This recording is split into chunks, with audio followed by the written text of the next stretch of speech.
I welcome to SingaCup 2021 interview with Stephan Opoka. My name is Jun Tan, Chief Editor and founder of Jupiter Football.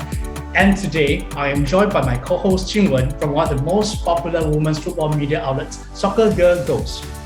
Jingwen, want to say hi to everybody? Hi everyone, I'm Jingwen from Soccer Girl Goals. It's a project that was inspired from my visit to the 2019 Women's World Cup, and the key focus for Soccer Girl Goals is to increase the visibility of women's football in Asia. Hi, and of course, a big hi to Stephan, and very honored to have you joining us live on this SingaCup 2021. So to all the viewers out there, Stephan is currently the West Ham Professional Development Head Coach. Stephan, say hi to everybody as well. Hi everyone, I'm Stephan Opoka here. So I'm the Professional Development Head Coach at West Ham United Women's, and I've been working at the club for now 5 years. So now I'm sure we'll go into a few questions that you're going to ask. So thank you, Jun, and thank you, Jingwen. Yeah, hi, great. So I shall not waste any more time. I'll just fire off with my very first questions over here. So Stephan, I'm very curious about this. Could you give us a quick brief overview of this West Ham United Wsl Academy and your role in it? Yeah, sure. So a quick brief is it wedges in between the first team, which is in the Women's Super League. So that's the WSL League, and that's where West Ham Senior Women's play. And we're in between that. We work with girls between the age of 16 to 20. And then below that will be our foundation phase, which is the ages between 8 to 16 years old. So we're that bridge between from development football into professional football. And that's why I head coach, and that's my role within the club. So how do the players join the academy? Are they really like scouted, or you guys selected them, or how it work? Great question, Jun. It's a mixture of both. So some are already scouted, and we already know because we've played against them at the clubs, or they may be already in our pathway. However, there are others which do an open trial. So do one open trial each year during the off season, and that's normally around May, June time, but usually May. So then we can allow June to prepare. So May is normally when we do the open trial. Then we select a handful of players in the region of 5 to 10 maximum to come into our academy from external places. I see. So do you personally involve in the scouting process? And if so, then what are the qualities that you're usually looking out for? Sure, yeah, I'm very hands-on, and I'm very involved in making the final decisions in terms of which girls come into the academy. And the things that I look for are, some of them are uncoachable things. So their mannerisms off the pitch, how they are with their teammates, how they deal with frustrations and making mistakes, as well as looking at the technical aspects. So how they are technically, their ball control, their ability to strike the ball, tactically, their positioning. So I look at a whole range of things, both footballing, but also some of it is their personality traits, because we are big on that as well. Thanks for sharing that, Stephan. I was also wondering, what is the goals for this WSL Academy? Are there any unique propositions that you focus on as compared to the other WSL academies out there? Yeah, the biggest goal for us at West Ham is to provide a clear pathway into the first team. We've had, in the past 3 years, we've had 3 players who've come from our pathway and been involved in the first team to make a competitive appearance. So our goal is to provide that clear pathway, which is slightly different to other academies. I mean, we have the likes of Arsenal and Chelsea, and they haven't had many players who have come through into their first team because of the level of competitiveness that their first team's at. So our goal is to provide that clear pathway for our players. Wow. Are you able to share with us also, just for the sake of the viewers also who are watching this, how's the women's football environment like in the UK in terms of how supportive the clubs are towards the players or the level of competitiveness? And you mentioned about the pathway. Is there a standard pathway that players usually join to gear themselves up for the WSL or the national team even? Sure. I know that's quite a loaded question, so I want to be clear when I answer it. With the setup in the UK is quite supportive because it's still growing. And as you said, Jingwen, is that since the first Nike kits that were launched in 2019 for the World Cup, there's been a massive growth in the UK. So Barclays, which is one of the biggest banks in the world, have heavily invested in the league. Now Sky Sports, it's the first season that we're in 2020, 2021, so 2021, 2022. This is the first season where now the games are being live alongside the men's senior games, the men's Premier League games in Sky Sports. So it's growing massively and the support is there. So now is a real good time to be involved because of the support and the amount of infrastructure investment that has gone into it. And then the second part of the question is how it links to maybe the senior team. There's a pathway which they call it the England pathway currently in the UK, where they're trying to get players as ready as possible to be able to compete at international level. So that would allow us to have a lot of support from, gym services. They call it TAS services, but that's another conversation. We can elaborate on that later. But it's gym service, lifestyle support, and also nutrition support as well. So it's a whole sphere of things. Wow. So how does a player typically get into that system? Do they have to start from an academy at a young age? Is there a scouting system for that? There can be, but they don't necessarily have to be there early because sometimes, my internet may be a bit unstable, so apologies. Sometimes it is transferable, whereas they come in at 14 and they could really be amazing and go in and play senior football, but others may need to start a bit earlier depending on where they're at in terms of how much football exposure they've had away from an organized environment. So some may start at 8 years old, some may start at 12, 14. So there's no fixed route to the top or to competitive football. The main thing is for us to identify where this individual is at and what they need, and then the clubs can normally help them and support their development. Yep. So, Stephen, you mentioned about, yes, you are very right to say that different age group has got different exposure depending on what age group they belong to. So, what are the key things players need at a different stage of their development? For example, what would a young 14-year-old player need at a age as compared to the under 21 or perhaps a senior player? So what are the key things that needed at different stage of their development? Yeah, I've got a presentation about that. That's something we can share at another time as well. But there's so many key components. We break it up into I think 4 components. So you have the foundation phase, which they're learning about themselves and the ball. So this is typically between the ages of 10 to roughly 11. Then from 12 to, let's say, 14, that's the youth development phase, which to learn about them, the ball, and their teammates, how they connect with their teammates. And then from the next stage of the foundation phase is 14 to 16. So now it's them, the ball, their teammates, and how to deal with the opposition. Now you're dealing with the obstacles that oppositions are facing, including how to score against the opposition. So you're exposing them to formations now, and you're now layering on the learnings that they've had previously. Then at the professional development phase, we're introducing them to tactics and strategies on top of all of this. So tactics and strategies could be formations. It could be, in this game, we're going to play a high press because we want to try and win the ball back in the opponent's half or the opponent's third of the pitch. So we are slowly layering things so it prepare them as best as possible for when they go to the complex environment of competitive football. Things are quite laid out properly. Wow, yeah, that's a complete structure in terms of age groups, and as they develop themselves as well, then you kind of develop the program accordingly. I was wondering if you could share what are some of the common challenges that you've observed as a coach when they develop slowly towards their professional careers as well as footballers? There's many challenges, and I had this conversation with the club. I've been having a conversation for the past few years. A lot of the challenges is global challenges. It's with women's football in terms of support, in terms of how the general wider society looks at women, because it's not always typically been common that women can play sport freely. Roles have always been slightly different. I've got 2 sisters, so I understand how it looks at that. Oh, you're playing football. They think, that wasn't, we weren't used to that 20, 30 years ago.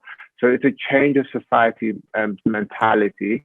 But secondly, it's also the dual career as well, because at the moment women's football is not as compensated as men's football. So how much they will get in salaries is still far away from men. So they still have to have something to do after football, or sometimes alongside football, to supplement the salaries. So these are challenges when you're developing a young player, that you are also wary that they have one eye on a career or an interest that they can now monetize long term, as well as being at university. So that's a challenge that links into how we can manage their schedules to not overload them, because life can be, tough alone, let alone competitive football and education. Wow. Yeah, there's actually quite a lot of different challenges that we can definitely kind of understand, even from a Singaporean player perspective as well. But just out of curiosity, do you encounter any real life experience while doing this coaching? So, Jun, any real life experiences? I missed the whole question. Could you repeat that, please? Oh, no, I mean, as in some of the challenges that women face while developing in the professional footballers. So I'm just thinking that in your course of coaching, did you encounter any of this experience in real life, like encountering any of the women's players having some challenge, big challenge in life? Yeah, I mean, I'll give an example. I just had a conversation in the morning with one of our players, and at the moment she's doing her A levels, and is struggling a little bit with managing the load of everything. So it's just a conversation of maybe giving her the day off today from training to allow her to focus a little bit on the schoolwork and take the pressure off the schoolwork off, and then we can catch up in terms of the session afterwards. So yeah, this is something that I encourage or encounter every single day. It's constant. So I'm used to finding different solutions. Wow. Yeah, I was wondering, because you're looking at different players across various age groups as well. Are there certain challenges that you see that comes up more frequent with a particular age group? And for example, I would assume, you can correct me if I'm wrong, I would assume the lower, or rather the younger age group, would face less problems as well. Could you share with us some of the trends and patterns that you see? Yeah, of course I can. And some of the challenges, you have various challenges, but they're quite common. So one of the challenges is from this younger age group. So from 11 to 12 years old, there's normally a bit of a transition, because that's normally when they've left the junior school into going into high school.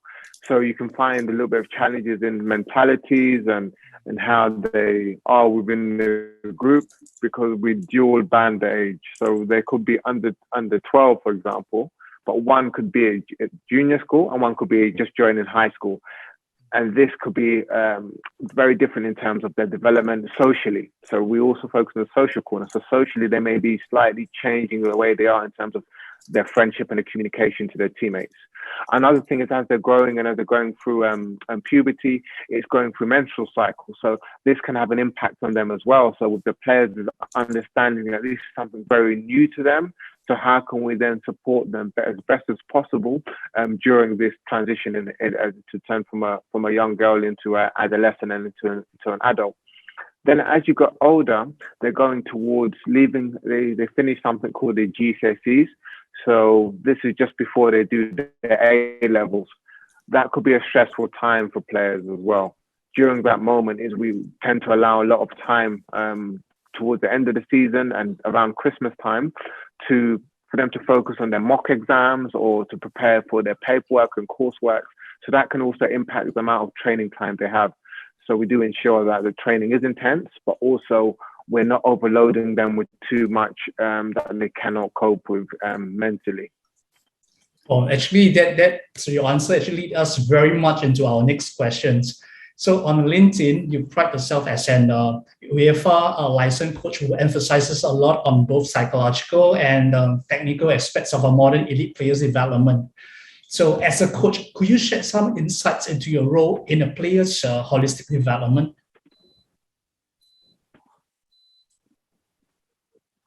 Yeah, sure. one of my big things is psychological, because I think that corner, and when you look at you call it 4-corner model. When you look at the 4 corners, you have psychological in one corner, you have technical and tactical in another corner, you have physical in one corner, and social in another corner. They're all linked. I think you can, without any training session, any team environment, every corner is linked, because football is a physical sport. It's a technical and tactical sport. It's also a social sport. It's also a psychological sport. So we look at how to develop players' confidence in their abilities, but as well as that, we look at things, how to help them to improve and process information, because they need to be able to process information quickly. That's what the top elite players do. So training sessions are designed for them to process information, but also conversations off the pitch, how we do off-field coaching, how I engage with the players also allows them to think a lot broader, not just thinking formation and technique, thinking about the other areas. So now psychologically and socially, they're expanding their horizons. Okay, that really also answered my next questions, because I was about to ask you, what are some of the approaches you use to coach players to overcome common challenges, as you have mentioned, so that there's a lot of really emotional things. So it's not just about football coaching, it's both on and off the pitch as well. Yeah, thank you for that. Yeah. No problem, June. Yeah, June, just to add, it definitely is just not on the pitch. We only spend, in training, really, we spend probably no longer than an hour and a half on the pitch, especially if we're working well and working hard. So if you count the amount of hours in a day, they now have 22 and a half hours off the pitch. So we need to utilize that time so much to get them thinking about, their nutrition, their sleep, their socially, what are they doing before games, what are they doing before training, the timing of when they eat, the conversations that they're having. It all needs to be positive, not just as a footballer, but also just as a human, because all of the skills that they're learning on a pitch is transferable off the pitch. Yep. Being on time, organized, being smart, having clean boots, being respectful to your teammates and staff. There's so many things that you can transfer off the football pitch into the working world. So it's something that we're very big on, and I'm very big on implementing that. Very relevant indeed. Wow. Yeah, I was also trying to tie back into what you shared with us much earlier, where you are very involved in the scouting process and working very closely with the players. From a coaching perspective, what are some of the things that you look for in a player? Are there certain key indicators, or what do you call that, like maybe sparks that you see in players that have what it takes to make it to the highest level or bigger stages of football? Yeah, and I mean, a lot of it is off the field stuff, or the unteachable stuff, maybe things that they've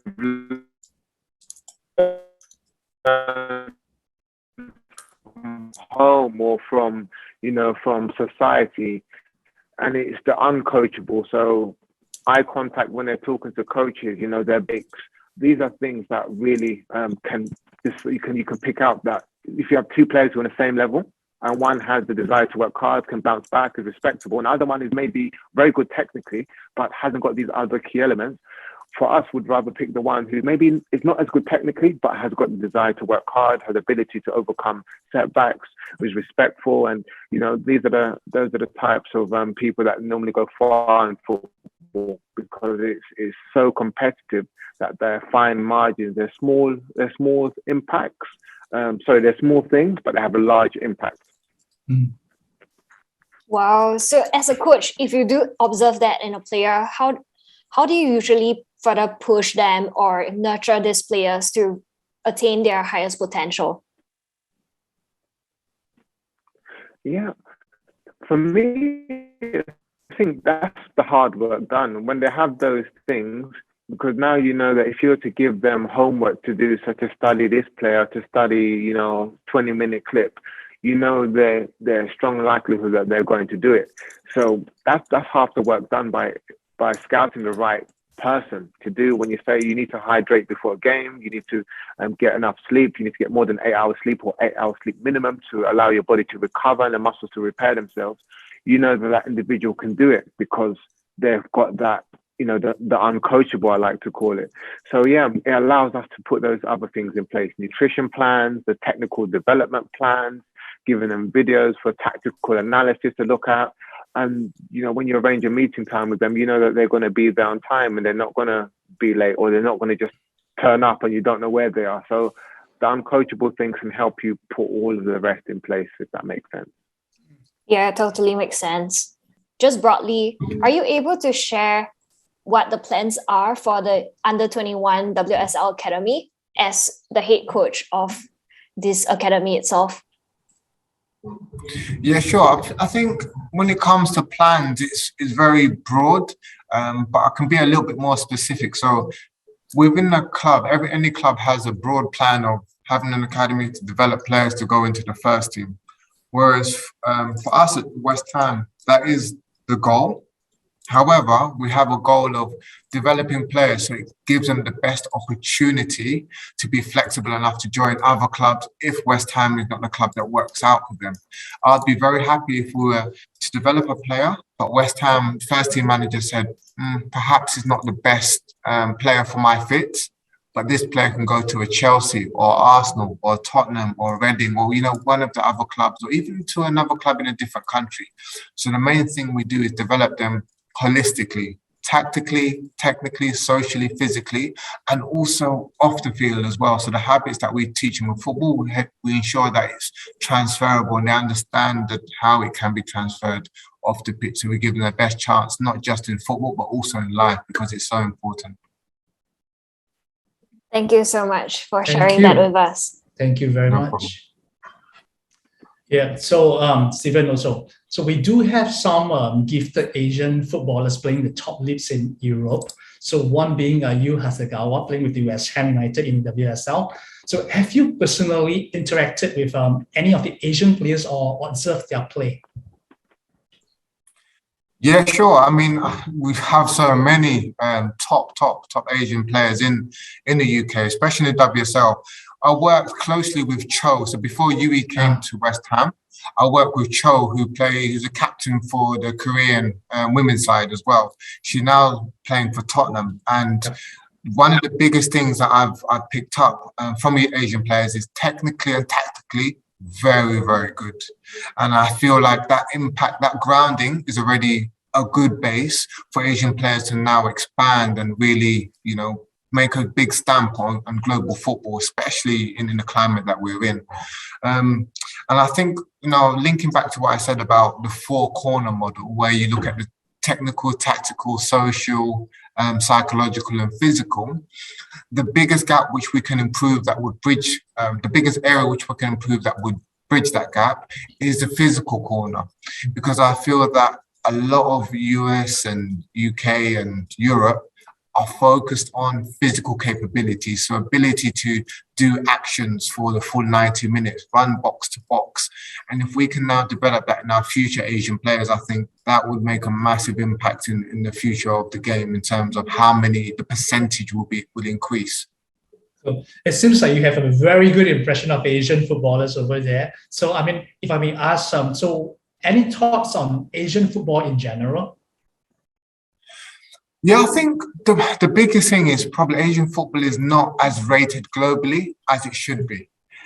If you ask actual footballers and people who, I call it as footballers, you don't necessarily have to be a footballer, but people who are, let's call them football people.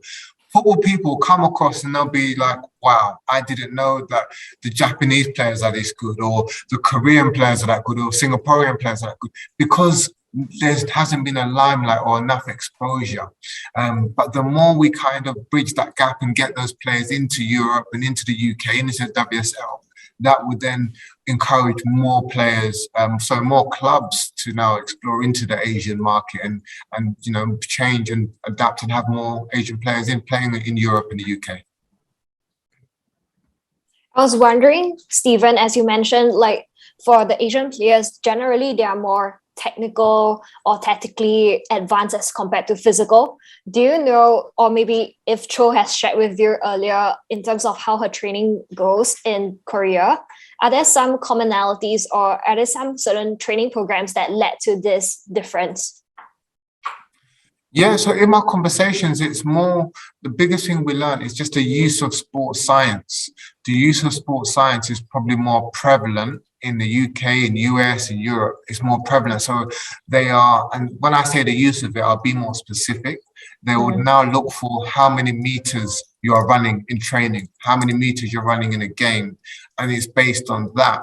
Whereas I think in Asia, it's more based on actual performance. So how you execute a pass, how you execute a shot, a save, your positioning is more around that area. Where in the UK, we're probably more dominant into running, or we outran that team, or we outworked that team.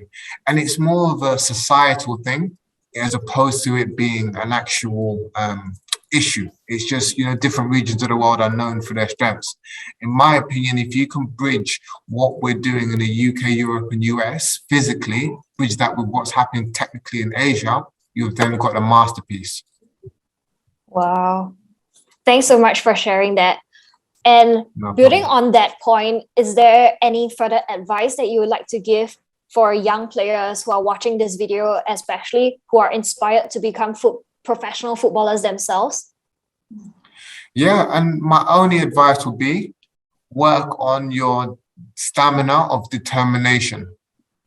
That would be my only advice, because there's going to be so many challenges within your journey of football. So your determination and stamina is what's going to carry you through, not the intensity of your determination, because intensity can last maybe a year, maybe 2 years, but the stamina will last 10 years plus, and it'll get you through the tough moments when you have maybe a small injury or you're not feeling great and things are going tough. So that'll be my biggest takeaway. Focus heavily on your determination, stamina. Wow. The stamina of the determination itself, that is the key to unlock for each individual, I think. Yeah. I was speaking because I work with one of my friends as well. She does something she's called a lifestyle practitioner. So she works with elite athletes, whether it's football, basketball, athletics, track and field. She works with them. And one of the key things, and this is what I'm happy to bring across as well, is something called more than just an athlete. So it allows athletes to think, when they get injured, they think their world is finished because they link themselves to the sport or the event. But now when you're thinking I'm more than just that event, when this obstacle or setback happens, you can now focus on other areas. Maybe it might be art, maybe it could be music, it could be, banking, it could be in the corporate world, but they're now thinking of them as an individual as opposed to I am this, my name is this, and I'm a footballer. And I do have one last question here. I'm just asking on behalf of some of the younger players who might be keen to play in the WSL as well. What is the best way for them to get a chance to do that? To be honest, the best chance is just keep on developing and looking at what the top players are doing tactically, physically, nutritionally. Just if you can get the and this is what I'm happy to share with and happy to connect as much as possible, is if you can get the model of what they're doing and model that, as well as what I've just said in terms of having the determination, the stamina of determination, then that will give you the best chance of playing in the WSL and playing in the NWSL, which is in America. There's so many leagues and opportunities where you can have a good career, good salary in professional football. So it's not just the one league. Broaden your horizons, look at different leagues, because it's growing. The game is growing and it will keep on growing, in my opinion, for the next 50 years plus. So we're in the right moment, and you're born, if you're watching this, you're born at the right time, because the way it's growing now, it's the facilities and the contacts that you have and have access to now, it's the best time. Yeah, thanks so much.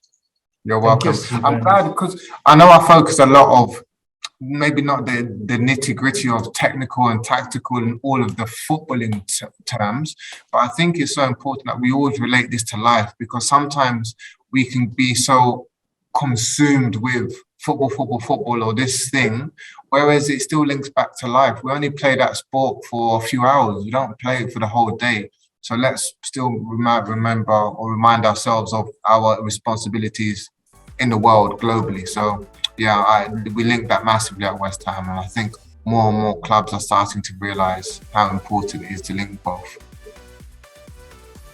Right. Thank you so much for your time, Stephen. So we have come to the end of this interview. Thank you very much. Thank you very much for taking time off to join us online for this. So on behalf of Qingwen and our team, thank you very much. Then we'll see you very soon. Yeah, June, Qingwen, thank you so much. I appreciate it. Thank you for even giving me this opportunity and platform to explain the work I've been doing. When I spoke to Tiong, I was saying a lot of the things that I do is behind the scenes. As in, I'm not so big on, I'm very big on, I do my work, let my work do the talking, but I think sometimes you have to expand and reach out further as well. That would inspire others. Yeah, I mean, it's really very good for you to share a lot of this very insightful stories and information, something that we don't usually read online or read from the paper, you see. So this is really very insightful. I myself, I'm learning a lot from today's session. So definitely, I believe all the viewers will learn a lot and enlighten a lot from this. Thank you.